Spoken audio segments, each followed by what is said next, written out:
Hi, I'm Jen. I'm Cybil. And I'm Sophia. And you're listening to a special 1-year anniversary edition of Every Rom Com, the podcast where we have fun taking romantic comedies seriously.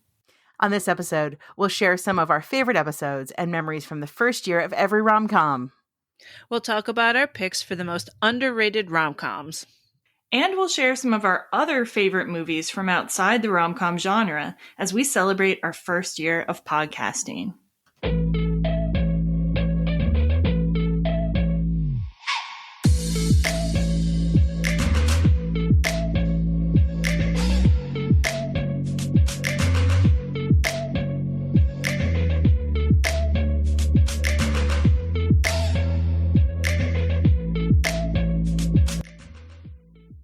Hello. Hello. Welcome back. Yeah, I'm here with like the two OGs, I guess. Like you guys are like the first people I podcasted with, but then we realized in the pre-show banter that you two have not been on the same episode since episode 5 of Clueless. Clueless. That Yeah. boggles my mind. It really, we all sat around being like, no. Yeah, and like a lot has changed, like both in the podcast and in our lives since then. So it's like weird to me, but I'm glad that I've got you both, Cybil and Sophia, back here again, reunited. Thank you for coming. It feels so good. So good. I know. Oh, see, we're right on. We're right on. And I wish we could have Serena on the episode, but we are like such busy women right now that like we all have different schedules that conflict with each other. So yeah, it was not to be. She's on a boat, so. Why is this funny? So I have a story. So I went to aesthetic school with a girl who, like this lady who was on a boat, and people call her Lob because lady on a boat, and she had no idea why we called her Lob.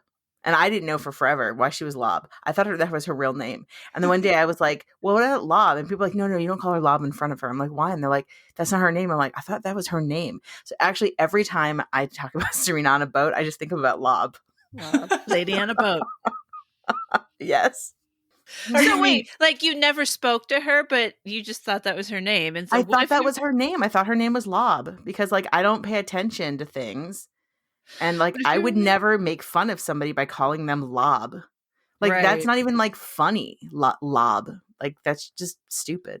It probably means something in some other language, but yeah. If it does, dear listeners, please tell us. But I think it was just Lob, lady on a boat. Yeah, no, I'm sure it just was in that context. Yeah. Sorry, I'm a language nerd. Yeah. So I wanted to ask before we begin our anniversary episode, we're in a new year and I'm like a new year person. I'm a resolutions person. I'm a like start over person. I know not everyone is, but I was wondering if you guys have like a main goal for the year or something that you really want to get done in 2022.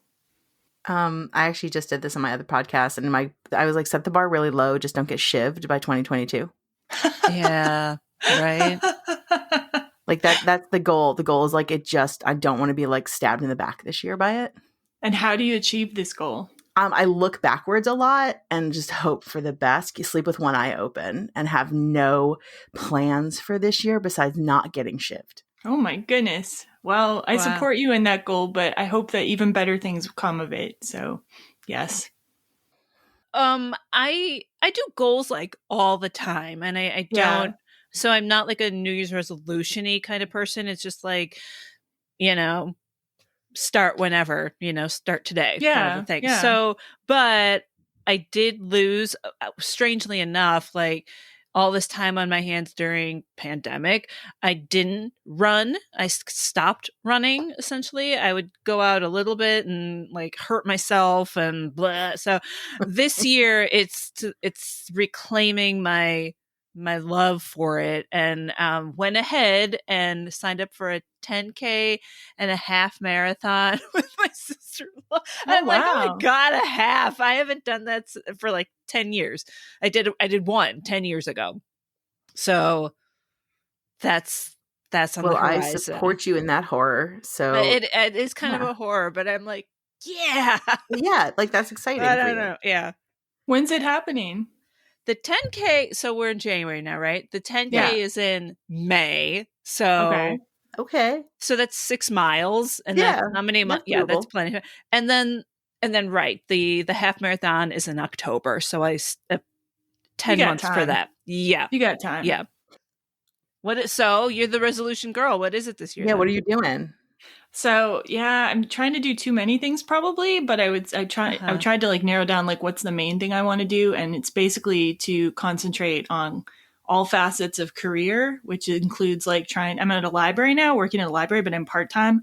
I want to get a better position there eventually. And I'm trying to finish the screenplay, and I want our podcast to reach more listeners. So I'm trying to concentrate on like all types of things related to career and creativity. So Right on. I'm feeling a lot of energy behind that right now. So, but not always Wonderful. many hours in the day. I know. That is true. That is true. And now we're going to just start the episode with a quick look back at our first year of podcasting. I just wanted to start by asking you guys, what was your favorite episode to actually record? Like, not necessarily how it turned out, but like when you were recording it, like, were there any episodes that you just really got a kick out of doing? I enjoyed Love Actually a ton. Yeah. I did. And I think it's actually because we rated like I think we rated them in order, and I really enjoyed that format. Yeah, we rated the storylines in order. Yeah, like I really enjoyed that format. Which we thought were the best story. It was really fun. I have that actually on several that was most fun for me too, because it was fun finding out what you guys thought about the storylines. I got a lot of engagement from my clientele who wound up listening to the episode and then talking to me about it later. Oh, that's awesome. Yeah. Did they have any big disagreements with you? Not really, but they were just like, oh my God, like I forgot that movie even existed, or I hated that movie. And then I did go back and watch it again. And, after I listened, and, so just like it kind of spawned conversation again. Yeah. And a lot of people do feel that it ages very poorly. That makes me happy because I can't stand it. It made me very happy too. So, were there any that were particularly fun for you to record?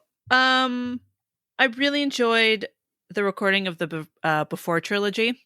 Those were just, I don't know, really just thought-provoking and, I don't know, honest, and just, I don't know, I think we went deep there, and those were lovely. One thing about the Before trilogy, Sophia, is that Serena told me she listened to the Before Midnight episode even though she'd never seen the movie. And then even though she'd never seen the movie, she really liked the episode. And then she recommended the Before Midnight episode to some of her friends for relationship advice, because we talked so much about relationships. We did. And long-term relationships in that episode. Yeah, and those were like episodes 15 through 17. And they were very thought-provoking. Yeah. And they stuck out for me too. Aw. I'm gonna get emotional now. Oh, memory lane. And it wasn't that long ago. No. I want to put in I put Love Actually on my list of ones I enjoyed recording. I had Long Shot on my list, and that was like very early on with you and me, Cybil. And I just liked all the sort of discussions we had that were kind of like more about politics or philosophy that were really interesting that came up. And then but one other that I really loved was Lost in Translation. That was such an interesting episode. We had so many different perspectives. And then we did our first Every Rom Com theater, I think, for that episode, where we all like did different parts of like a scene in the movie. And we need to do more Every Rom Com theater, I feel like. Yeah, we do. Oh, gosh. Yes. I forgot about that. And that is such a good time. And then I wanted to ask, what is your favorite episode for how it turned out? Like if you listened back to it and you're like, yeah, that rocked. Moonstruck for me. Because I knew Moonstruck was a really intense episode. And listeners, if you only get to hear the final version, but it was a really long episode, had a bunch of stuff in it, and Jen's editing was really good. It was was it the first episode? One of the first episodes. It was a very intense episode. And I know that when we finished, I was like, I don't know, that's going to be a hot mess, but it actually turned out really amazing. For how it turned out, my favorite was the entire Before trilogy, but actually Before Sunrise most of all, I think. I don't know, like those discussions were so good and deep, and like when I listen to it, it feels like it's more than a podcast about a movie. It feels like a podcast about our lives, and maybe that speaks to kind of the content of those movies, that there's so much to discuss, and we could really share some pieces of ourselves in those episodes. So yeah. And Sophia, have you still listened to the podcast or not? I need to know. No. Are you serious? Okay, so we're 1 year out, listeners, and Sophia has not listened to the podcast yet. Listen, it's not fair. I should listen to the ones that I'm not on because go I do it. am curious. Like, oh, I wonder how that went. And I couldn't make it that one. Duh. But I don't want to hear myself again. I've said what I've had to say. I've said what I had to say, and now it's out in the void, and I don't want to go back and be like, God, that's so dumb, or whatever, like right there. What if I go back and be like, geez, Soph, just talk normal. Like, what's that stupid voice? So I think I'll be far too self-critical to enjoy it. Does that make sense? That is that's a very artist way. Like, there are lots of my, actor clients who are like, I don't watch my own work. Right. Yeah. All right. Well, I won't scold you anymore. No more scolding, Sophia. All right. Also, finally, I want to know, what is like the least favorite movie that that you recorded on? Like the one where you're just like, why did I have to watch this movie? Why did I have to talk about it? I got one. Okay. Right away. Yeah. She's the man. Jeez. Okay, that was the episode where you kept, like, you started out rating it like a 2 or something, and by the end of the episode, you gave it like a half star. Like 0. That movie's terrible. I agree. Thank you. Yes. I actually chose it too. However, it grew on me a little bit, weirdly. Like, I could watch it again. I could, if it was just on TV and I was just really lazy, I'd probably just watch it. I'd be like, oh, there's Channing Tatum. He's all right. Like, no. All right. Well, you didn't podcast on that one, Cybil, so you have to choose a different one. I think I've tried to dodge all the ones that I like would really, really hate. Like, I'm not because I don't want to watch that again. It's one thing if like I haven't seen it before, or like I watched it and I was like, I recall like not really loving it that much, but like it didn't like make me wish I was dead.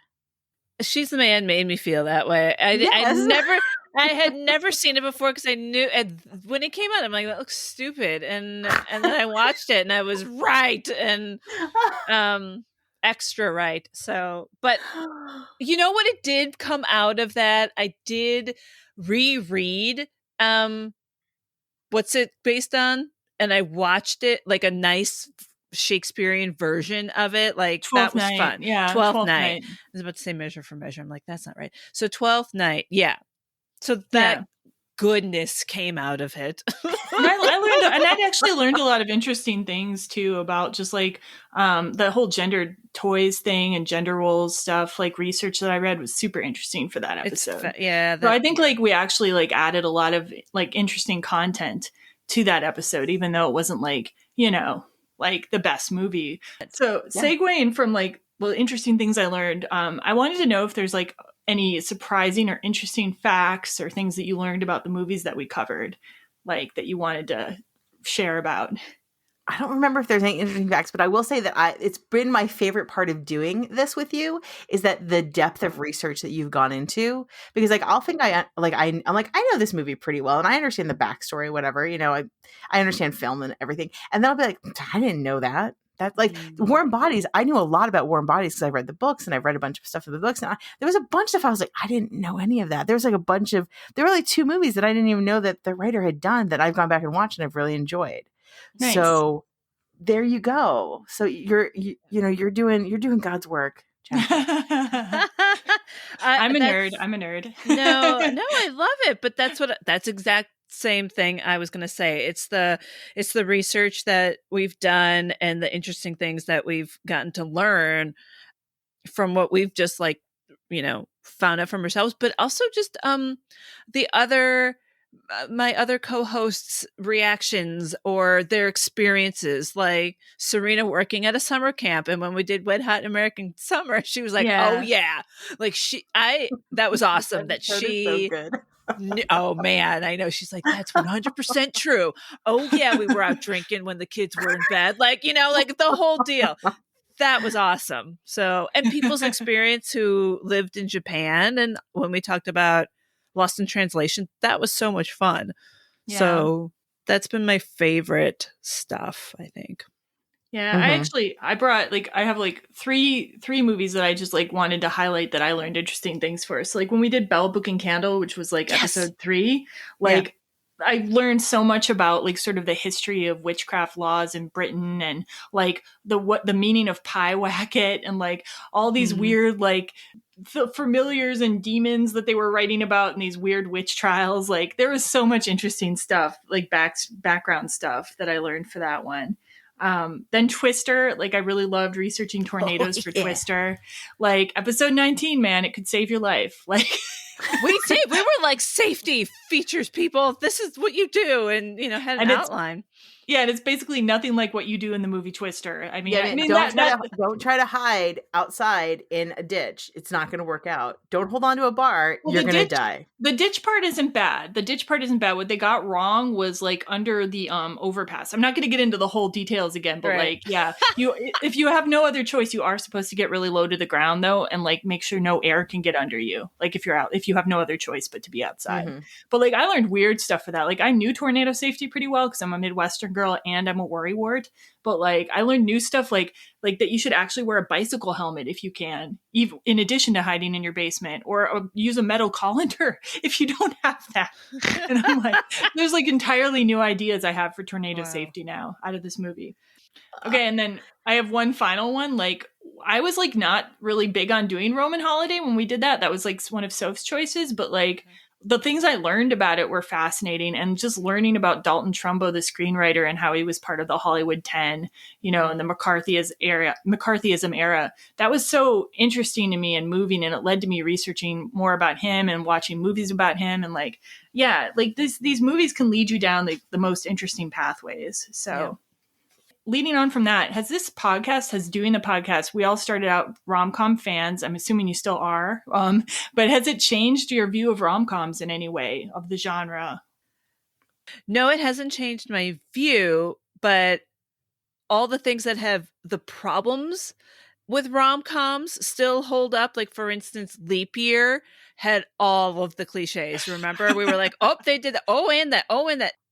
The thing that's still interesting to me about rom-coms is when those tropes work and when they don't, and like why, and like what was it, and then because we get down to it, we're like, oh well, the writing maybe, or maybe it was the direction or something, or there wasn't chemistry between those actors. That's the fun part of finding out about what makes a rom-com work or not, and that's why I like rom-coms, right?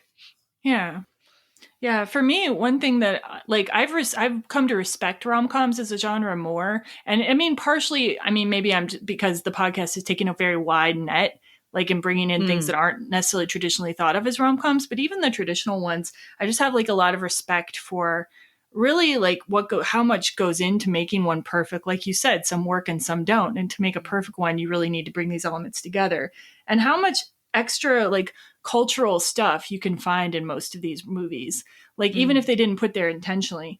One other thing though that I've really noticed about rom-coms in the last year, like I knew that there wasn't a lot of great representation of like people of color in the rom-com genre. There just isn't that much.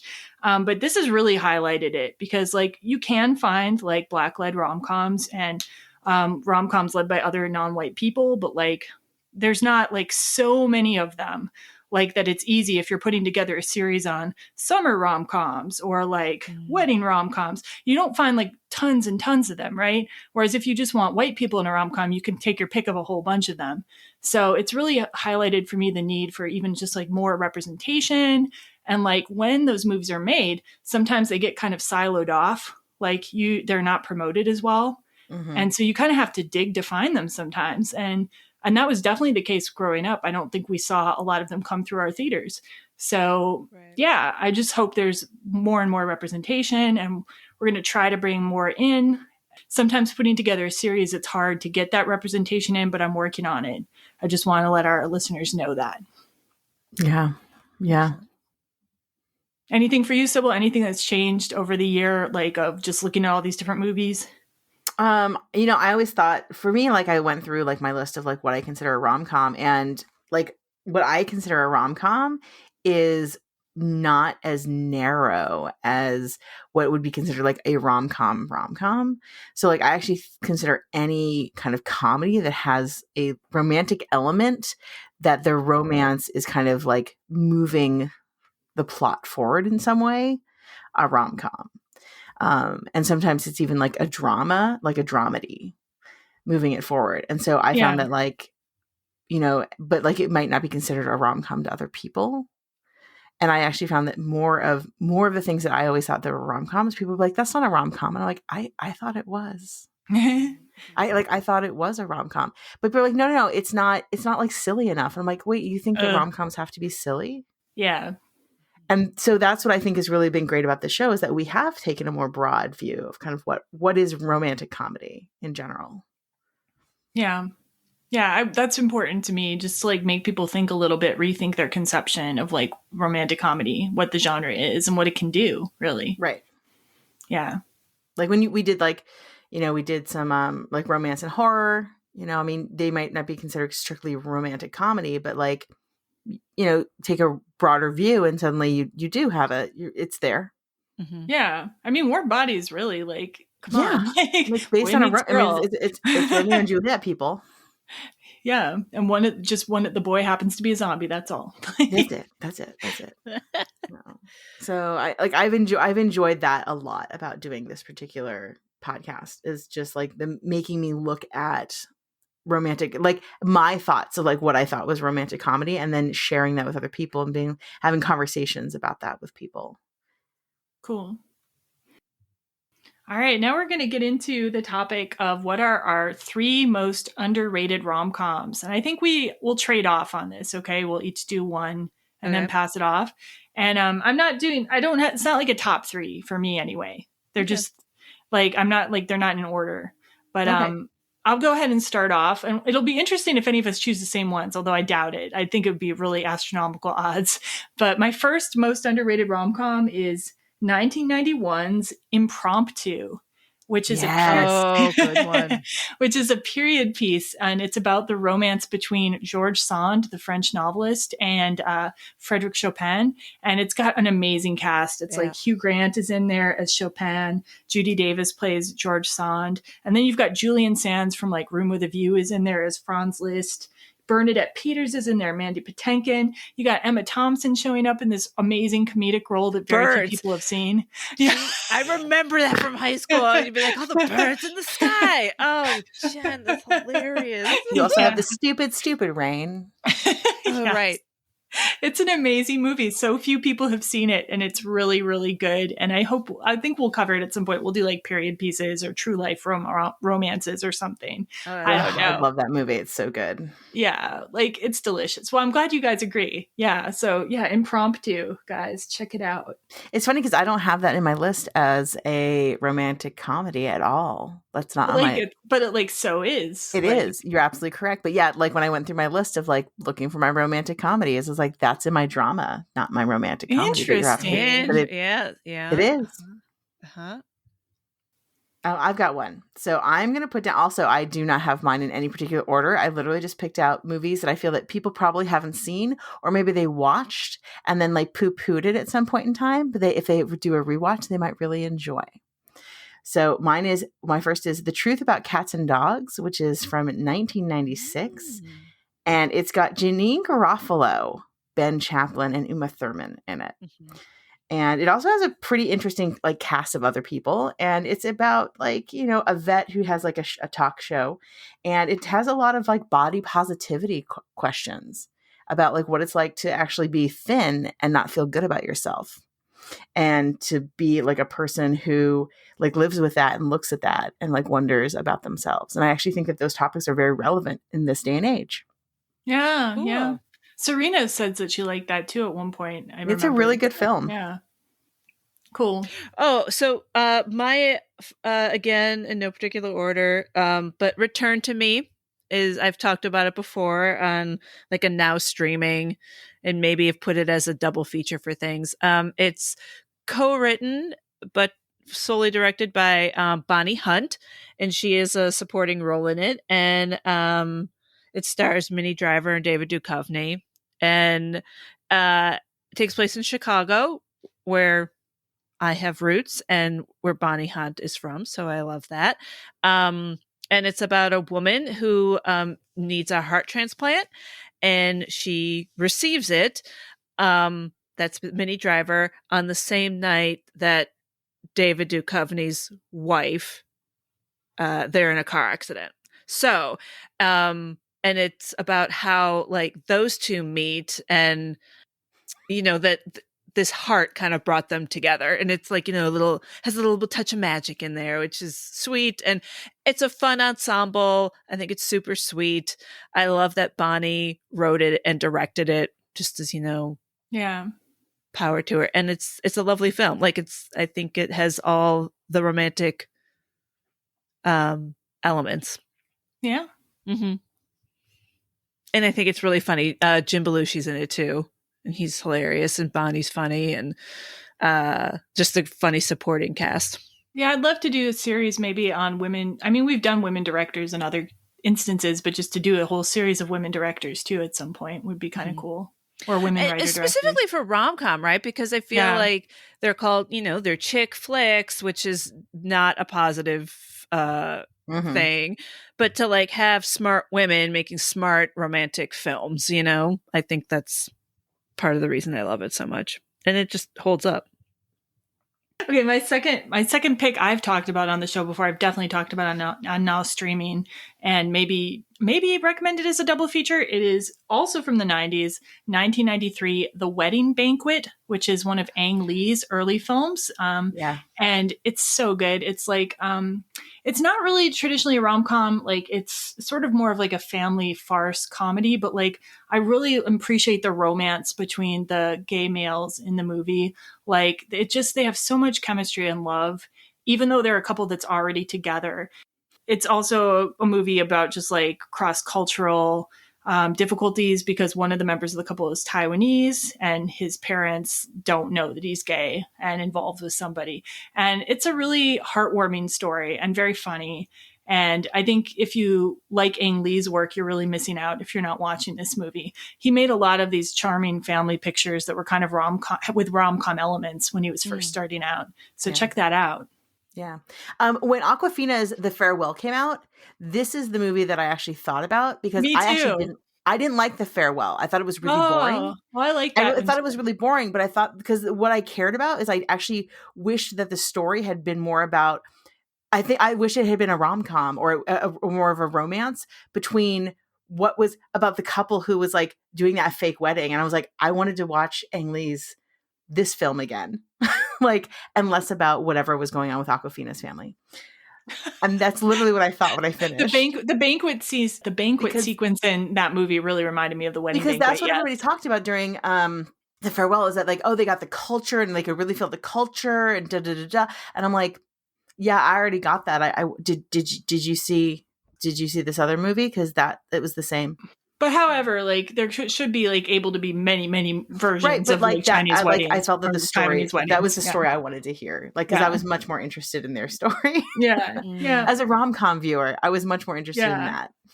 Well, I would like to cover that one this year if we get a chance. I would too. That would be a fun one to do. I think we're overdue for a wedding series. We need a wedding series. Absolutely. That would be so much fun. I would enjoy that. I'm going to bring up a movie that, by the way, is incredibly hard to find and to get because it's one of my favorite rom-coms. It's called The Year of the Comet. Huh. And yeah, have you seen it? No, I haven't heard of it. Okay, so I had a bootleg copy for years because up until maybe I think it was 2 years ago, you couldn't even get a DVD of it in America. And it has Penelope Ann Miller and Tim Daly and Ian Richardson in it. And it's essentially a movie about this chick who she has a bottle of wine that was done in the year of the comet, which was the Napoleonic era of the year of the comet. And she's auctioning it off. And it has like a bunch of stuff, hijinks happen, and they fall in love. That's essentially what it's about. But it's one of my absolutely favorite romantic comedies. But we can't ever see it. Well, it's apparently streaming now. I looked it up and it is findable. I'm looking it up IMDb. You can buy it on Prime Video and you can rent it on Apple TV. Cool. Very cool. Oh. Well, that is like it's rarely that somebody brings up a movie I've never even heard of on the show, but you have succeeded. And it's very underrated in my opinion. That's awesome. Okay, I think Cybil knows this one. Austin Land. Yes. Because I brought it up in a now streaming. I don't know. I gave it a shot. I'm like, okay, and I was pleasantly surprised. It's about Carrie Ann Russell's in it. She's adorable. No, is that right? Carrie Russell. Yeah, Carrie Russell. Carrie Russell is in it, and I like her a lot. And Jennifer Coolidge, she is so hilarious in this film. I mean, she's hilarious altogether, but I thought specifically this one. So it's about a woman who's obsessed with Pride and Prejudice, and she finds out that there's this place you can go to called Austen Land, where you dress up in period clothing, and they have these storylines of falling in love with people and such. And Jennifer was hilarious. I got a kick out of there's a scene where they're trying to like embroider and she's like sewing her glove to it, and I embroider, so I thought that was really funny. But there's the love story bits are real nice. They're hot, so it makes it all worth it. And it's also based on the novel by Shannon Hale. So if anybody's a reader out there, yeah, it is based on the book. That too. I love Shannon Hale stuff. So yeah. Nice. I didn't know that was based on a book. That's pretty cool. Yeah, absolutely. Okay. And like, I'm not going to get any more current in my recommendations, everybody. I'm going even farther back in time to 1987 for my last recommendation of underrated rom-coms, which is Some Kind of Wonderful, which is the John Hughes movie that nobody watches, which is a shame because it's probably the best movie to watch. Wait, I love that film. I just listened it's more under the radar though than the other John Hughes films. I just listened to the autobiography of who's the guy who's in that. I forgot Eric his Stoltz? name. Yes, Eric Stoltz, and he talks about that movie a ton, and it's fantastic to hear the backstory of what it was like for him to be in that. FYI. When I say that like people don't know about it, Sophia, I'm not saying like people like us necessarily. They don't like it because they don't get it. But like if you look at like if people talk about a John Hughes movie, like people right away are going to say 16 Candles, Breakfast Club, like Pretty in Pink. They're not going to say, and they're not going to say Some Kind of Wonderful, even though it's like I think the most heartfelt one, the most realistic one. The family's just like this normal family. But what really makes this movie is Mary Stuart Masterson's portrayal of Watts, who is like this awesome tomboy drummer character, just I love that there's this awesome character who's not being like stereotypically girly, but she's your romantic heroine, because like I didn't always fit into those like stereotypical feminine like boxes when I was growing up.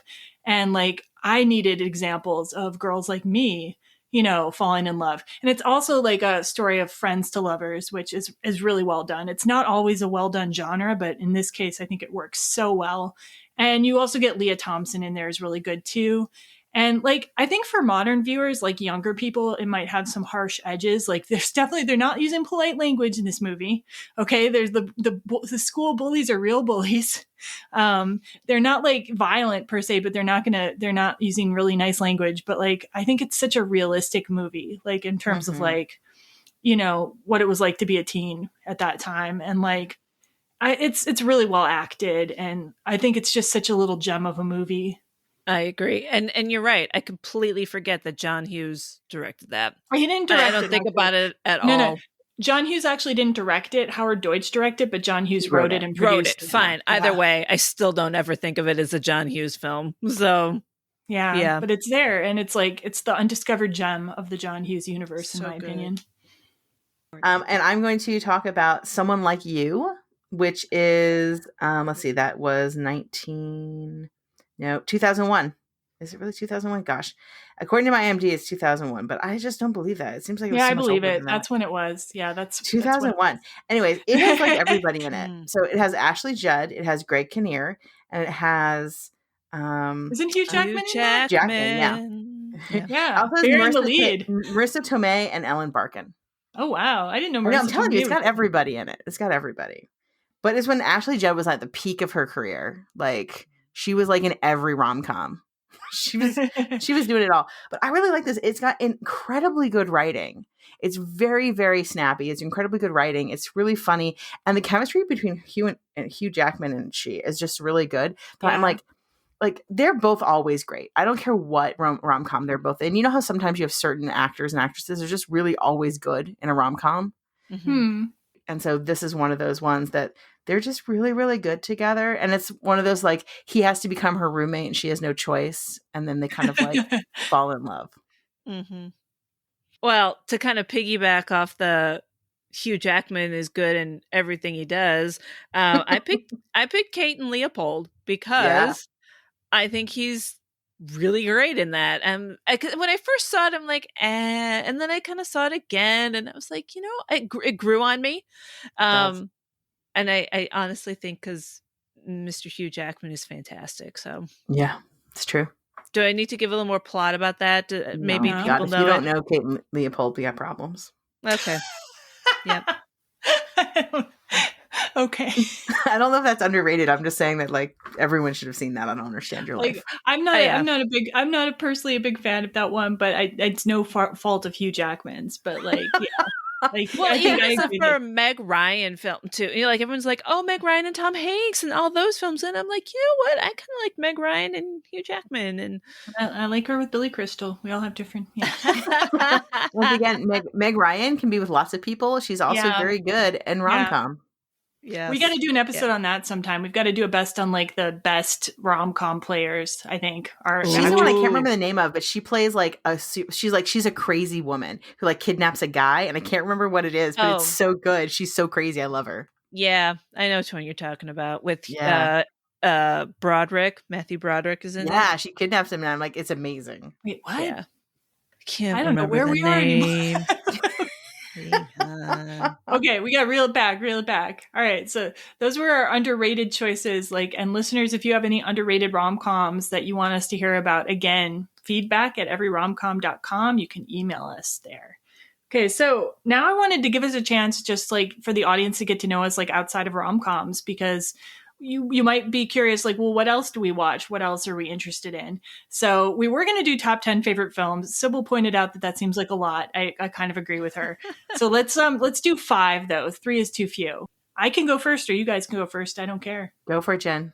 All right. Well, okay. So I'm going to tell you, like, the first one I have is kind of rom-com adjacent too, to be honest.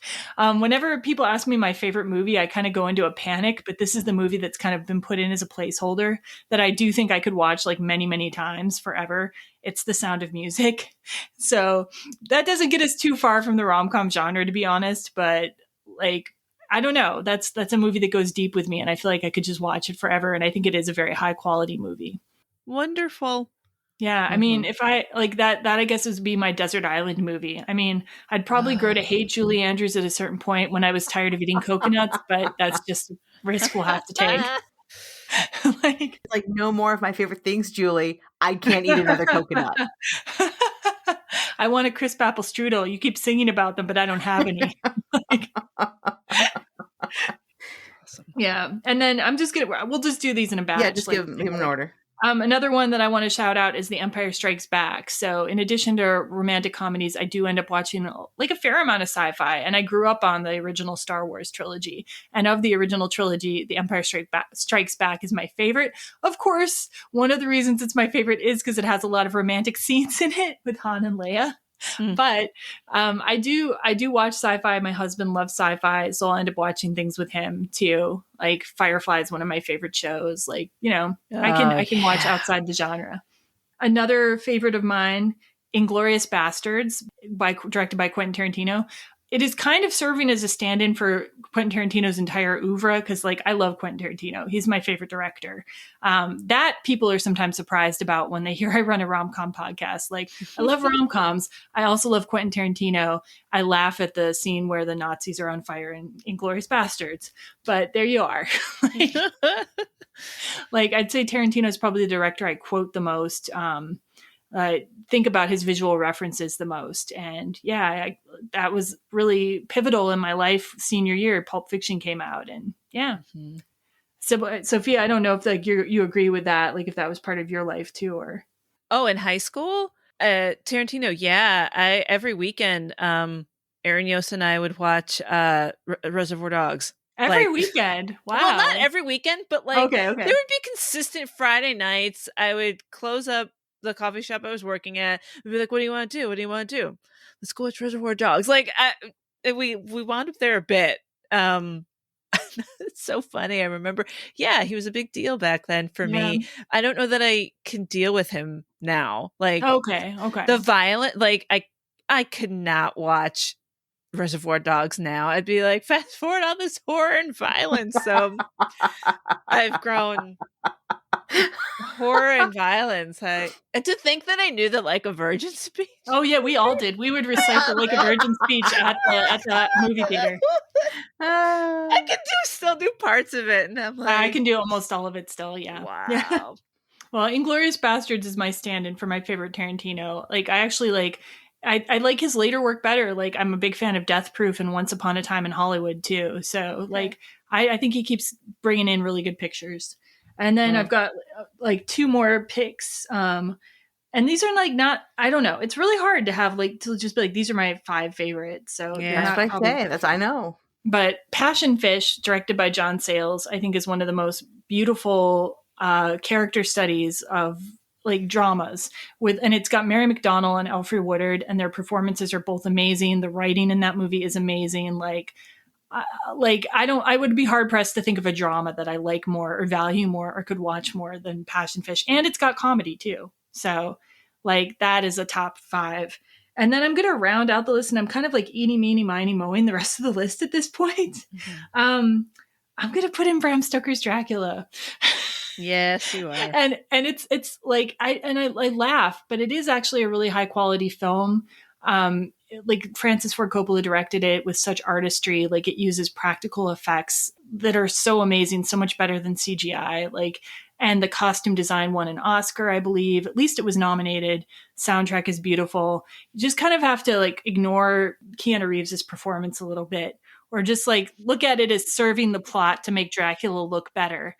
But like it's like also kind of a love story. So I guess like as much as I'm trying to show you what we like outside of rom-coms, I guess I'm proving that I am a romantic at heart. And so, like, so many of the movies that are the most important to me also have romance in them.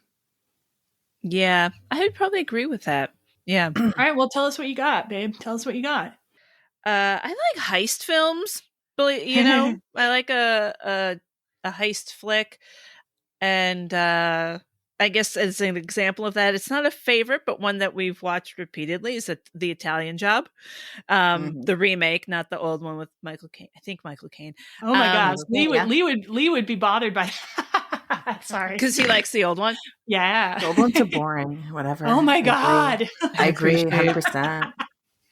Okay. Well, and there's like a hot little romance between Charlize Theron and what's his name? Guys, help me out. I haven't seen it. Oh my god, I don't know. Mark Wahlberg could. Yes, I was gonna say Marky Mark because I'm like I can't remember. I almost went Marky Mark too. Yeah, so funny. So I enjoy that one.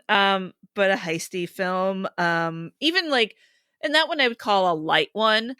Even kind of darker ones or a little more dramatic. The ones that like make me, I get so tense I start to shake and I freeze. I love a romantic drama. You know, I think a lot of the things that I run into problems with doing the rom-com is that I'm like, oh, this one, but I'm like, dang, that's a drama and not funny at all. One of them that I'm thinking of is, well, I love The Piano and Bright Star. Those are Jane Campion films. And so her new one coming out, I'm like, oh, I love her, but oh god, that looks terrifying. So I mean, The Power of the Dog. Yeah. I mean, it's out already. Yeah. Is it out already? Okay. It's on Netflix. Yeah. It's on Netflix. Is it on Netflix already? I've watched it in pieces because it's so hard to watch. Right. Shoot. See? Yeah. Have you finished it though? No, I have not. I haven't. But it's okay. So hard. Because it's hard to watch. It's so hard, but it's so good. Right. Right. Oh, and I also love musicals.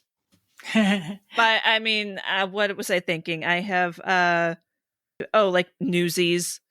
Come on, man, Grease. Hairspray I had on the other day. I love a musical. Oh, as far as like romance in films, like Rear Window is one of my absolute favorites, but I also really enjoy that kind of romantic thing going on between Grace Kelly and Jimmy Stewart. Yeah, you like the Jimmy Stewart romance. We were talking about that when we did Bell Book and Candle. Yeah. Yeah, I do. I love Rear Window. I love it so much. So anyway, those are some faves. They're not a clear window into everything I enjoy. I also like documentaries. I really love documentaries. I watch documentaries on surfing. I watched a documentary about like training rescue dogs with my family, and then I watched just so that kind of goes from I love music documentaries, like The Last Dance is fantastic. Whatever I find vaguely interesting. Love a good docu. Yeah. There's me. That makes me want to add a documentary to my list. I'm going to do one really quick. American Movie. Okay. Oh. American Movie. Just go watch it, people. All right. Okay. I'm not going to offer any explanation because it's not my turn. All right. I watch a lot more TV these days than I watch movies. Like, I watch a lot of TV because I like the long format, and I find that we have moved more. TV has become the place that like good drama and comedy and stuff is at. But when I looked at things that I watch over and over and over again, which for me, therefore makes it my favorite movies. I'm not one of those people who picks a movie because I'm like, well, this is what it speaks to me. I'm like, these are the movies that I pick all the time. And if it's on TV, I literally can't stop watching it. It like holds my attention and will not let me go. Shawshank Redemption has been the top of my queue for forever, and it's still there. It will hold my attention and not let me go. It grips me and will not let me go. The Martian, I both love the book and I love the movie. And by the way, his new Hail Mary book is amazing. So everybody should read that. Thor Ragnarok is probably up there with my favorite film period ever. Yeah, that's a fun It's just movie. so damn good. It's just so damn good. Master and Commander. I love it. I love Fat Jack. He's just so great. Gattaca, I adore. I love Gattaca. I will just find myself being like, I need to watch some Gattaca. I probably watch it 15 times a year. I have only seen that once ever. So that's intriguing. It makes me want to watch it again and see what you see in it. I love it so much. And I'm going to put down here the Bad Mom series because I love Bad Moms. It's so good, and we don't have enough female kind of like movies that have become franchises. And it's a female franchise, and it's so good. That's what I have down for. And it's interesting because like my favorite movies are coming of age stories and sports films because I love underdog stories. And that's not what's on here at all. Isn't it? Yeah, not what's on here at all. Yeah. But I mean, that's my favorite. Those are my favorite things. But if you look at like the TV shows and stuff I watch, that's what all my stuff is. Interesting. What's your favorite TV show right now at this moment? Friday Night Lights. Oh, yes. Right? High five. I love that like my 15th rewatch or something. I just picked, the library just had it again on DVD, and I was like, I can buy it for $1. I'm picking that first and second season up. Yes. Supernatural will always be like the TV show of my heart. But Friday Night Lights is such a good show. It's such a good show. The TV show of my heart is Mad Men. I feel like I needed to declare that. Mad Men is the TV show of my heart. Okay. Because I love Peggy. Peggy's story is so special to me, and it reminds me of my mother. So there you go. I mean, we all have the things that we love. There's such incredibly good TV out there right now. There's such really amazing TV. I love Lone Star 911 series right now. It's so good. Tim Minear is like the best writer ever, best producer. Love him. So, and it's like America's TV show. I could talk about Lone Star for years. The 911 series, the hidden series, it's like changing Americans' mind. I've honestly never even heard of this. So I know nobody has because they're not Tim Minear fans. Sophia, do you want to put a TV show in because you have? I'm watching Brooklyn Nine-Nine and I'm laughing my butt off. And I'm so happy about that. Like, I have my headphones in and I'll be wherever I am and just ha ha, and my husband comes in, he's like, what is this you're watching? Like, you're missing out. Sit with me. So we do have to wrap up, I think, but I had a good time, and this was great. I had a good time talking with you guys, and I hope our listeners enjoyed our anniversary show, and I hope you've maybe found some ideas for other rom-coms or even other movies to watch this year. And stay tuned in the coming weeks as we'll be releasing our series on Gen X rom-coms, starting with Spike Lee's first feature film, She's Gotta Have It, and including many favorite romantic comedies such as Singles, Reality Bites, Chasing Amy, and some unexpected surprises. Thanks for listening, everyone, and have a great week. Bye. Bye.